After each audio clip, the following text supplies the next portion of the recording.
The gym fell silent.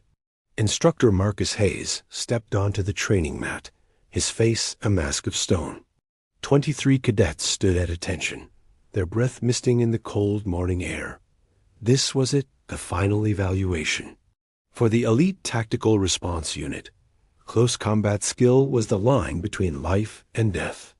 Today, we focus on improvised weapons, Hayes' voice boomed. In the field, you won't always have your primary. You use what's there. He pointed to a maintenance closet. Thompson, you're up. Show us what you can do with everyday objects. Jake Thompson stepped forward, moving with a quiet confidence. He was a crack shot, a master of tactics, but this was different. This was about instinct. Jake scanned the closet, and his eyes landed on a simple, standard-issue mop. Wooden handle, solid weight. He brought it back to the mat, where a training dummy waited. Whenever you're ready, Hayes said, arms crossed. A few cadets couldn't help but smirk. A mop? This was going to be ridiculous. Jake closed his eyes, feeling the mop's balance. He remembered his grandfather back in Montana, a Marine who taught him staff fighting. The weapon doesn't make the warrior, the old man used to say. The warrior makes the weapon. Jake's eyes snapped open. He exploded into motion. The mop handle whistled through the air, cracking against the dummy's head. He flowed through a series of jabs, sweeps, and disarms, a whirlwind of precise, devastating strikes.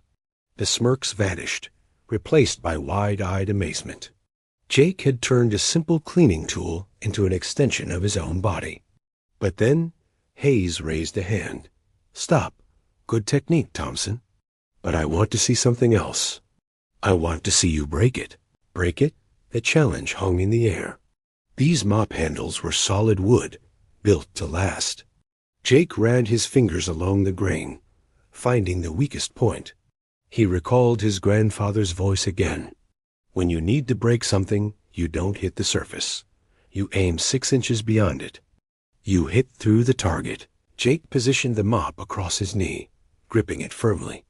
The other cadets leaned in, sensing this was the real test. Even Instructor Hayes looked intrigued. With a sudden, explosive snap of force, Jake brought the handle down against his knee. The sound was like a gunshot. Crack! The mop handle split cleanly in two, splinters flying. Silence. Then, Jake stood, holding 2 jagged, lethal wooden shards. He demonstrated a few quick strikes, showing how these dual weapons were even more versatile in close quarters. Instructor Hayes walked forward and took one of the broken pieces. A rare smile touched his lips. This, he said, holding it up for all to see, is what I wanted to see. Not just technique.